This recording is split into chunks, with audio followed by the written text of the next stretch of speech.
First of all, thank you everybody for coming. Well, I shouldn't say coming because you're here. I'm the one who comes. A little bit about myself. My name is Egberto Willies. I've been in Kingwood for the last 13 years. I was born in Panama, Central America, so I think of everybody here, I'm probably the most southern person. So I am the southerner. Okay. A little caveat here. I was born in a hospital called Cocosolo in Panama. And guess who else was born in that hospital? John McCain. How'd you know that? Yeah, John McCain was born in that same hospital. Of course, he probably was pampered, I was not.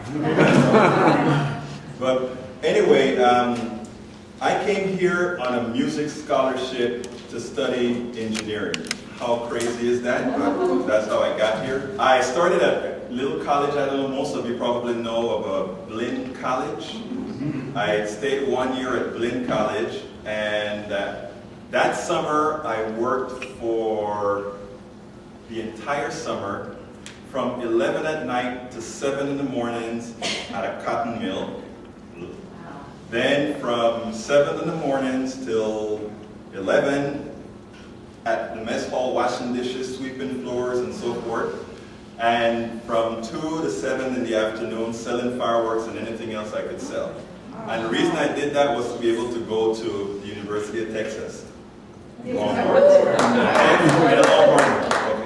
Now, the only reason I mentioned that is that, you know, a lot of times people talk and they don't know if you came from a work ethic or not. You know, a lot of the narrative for a lot of us, I don't know why, is that we're the elitist.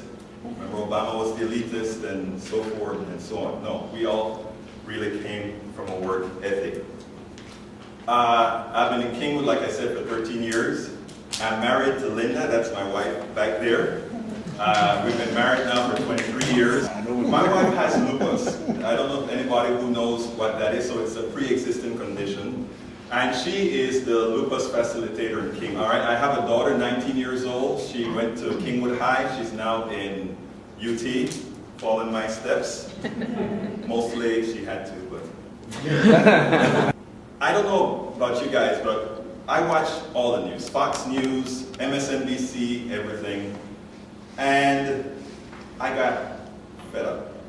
The reality is you hear things that you know is provably false, and you find that the media doesn't seem to do the job in telling the stories. What I think I tried to do with the book was to set up a narrative of how things got the way they got in a way that is, well, in a way that I believe is easily expressed. So that when we go and talk to our right-wing friends, and if you live in Kingwood, most of your friends are likely on the conservative persuasion. So, am I right? You're right. The thing that I find is I go to the gym and so forth and work out with people, and I find that if you find a certain way to approach them, they're actually willing to listen. Some of them will take you to the side and say, I'm with you, but you know I can't say that out here. What I usually tell them is that, remember when you go to a voting booth, nobody sees who you vote for. So that's what I look at. Anyway, what I'd like to say about the book is just to kind of go through the table of contents and tell you where I was actually coming from. The book is written under the premise that our demise didn't really start with, we like to bang Bush, Bush, George Bush and so forth. My contention is that George Bush was just a continuation, that it really began with Ronald Reagan. When Reagan actually started his policy of what George Bush one called voodoo economics, it really was voodoo economics, and that's what got us, got us where we were. They decided that they could somehow balance the budget at the same time that they increased spending, dropped taxes, and so forth. And I have a different contention about that, and we all have a different contention about what actually caused it. But anyway, they actually sold that to all of us as Americans. We actually got sold that this could be done. and we voted for the guy twice. Whose fault is that? I think it's kind of our fault. Why is it our fault? Well, we never actually went out there and got the message out. So anyway, that's where I started. I followed that up with Bush 1. Because remember after Reagan came in, Bush came into power, and what Bush did was he kind of reversed Reagan economics by actually, remember the pledge that he made, no more new taxes, going against the pledge, which sprung Clinton, when he came into power, into the continuation of balancing the budget, which was really done, which of course George Bush, not Junior, but whatever he is, came and blew. I make another premise in the book in that capitalism no longer works for any of us. And then I always like to show this little chart. This is America. And I'm from Central America. I know what happens in third world countries. You know, I've lived it. And this is what happened in third world countries. Concentration of wealth. Okay? A lot of us here in Kingwood or at Atascocita or wherever we're from, we're pretty comfortable. But in reality, are we? The contention again is that this is dangerous, and this is going to lead to exactly what has happened in countries like, has happened in countries like where I'm from, all over Central America, Latin America. This is exactly what has happened over there. Concentration of wealth in a few people's hands, and when that occurs, people no longer have anything to lose. When people no longer have anything to lose, they're coming to get you. And a lot of us, look at, as Americans, as born Americans, a lot of us really can't envision that, but from the outside looking in, you can already see it happening. When you look at the Tea Parties really have a good gripe. I mean, the balance is, the budget's blown, everything is gone. But the reality is they have the wrong boogeyman.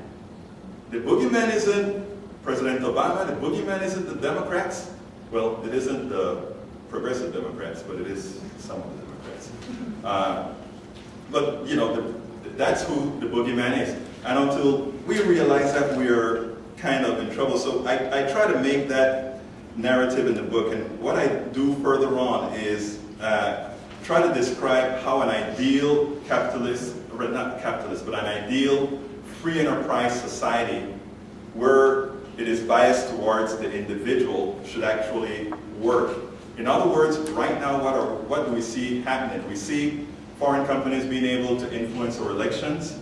We see corporate interests. I had a discussion at the gym a couple of days ago where they were trying to come with the tenet that, well, corporations are the people who employ.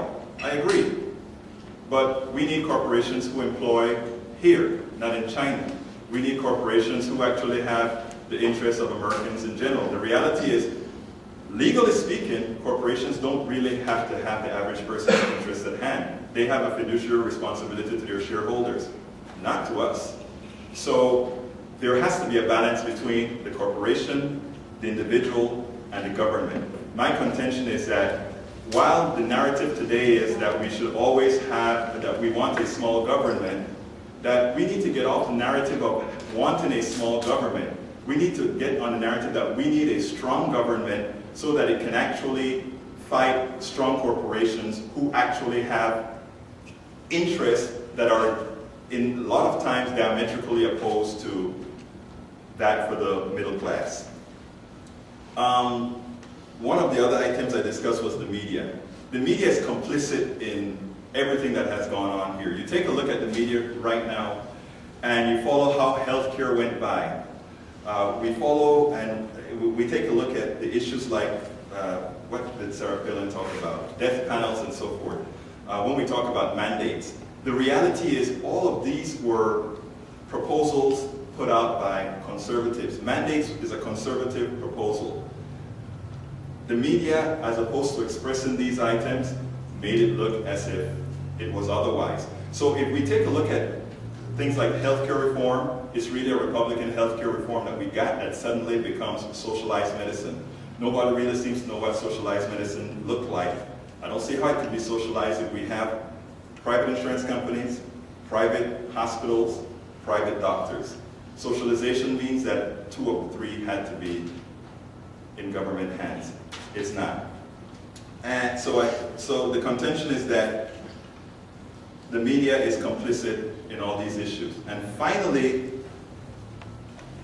I end the book with sort of what I say a solution is what you would hope people would do.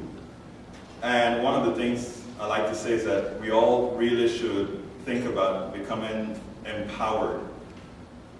We all have the power as individuals to have an effect. Personally, I get myself on the radio challenging Hannity or whoever I can get it. I think we as progressives need to do that sort of a thing to actually have an effect on the body politic. Having websites and so forth, blogs and so forth, a lot of people think maybe it doesn't matter. I can tell you just looking at the tracking that I get from my own sites that blogging, Twittering, all these things actually fills the space up with information. And I think we need to get as aggressive as the people that are our opposition, if you will, and get involved. So with that, thank you very much. That was great.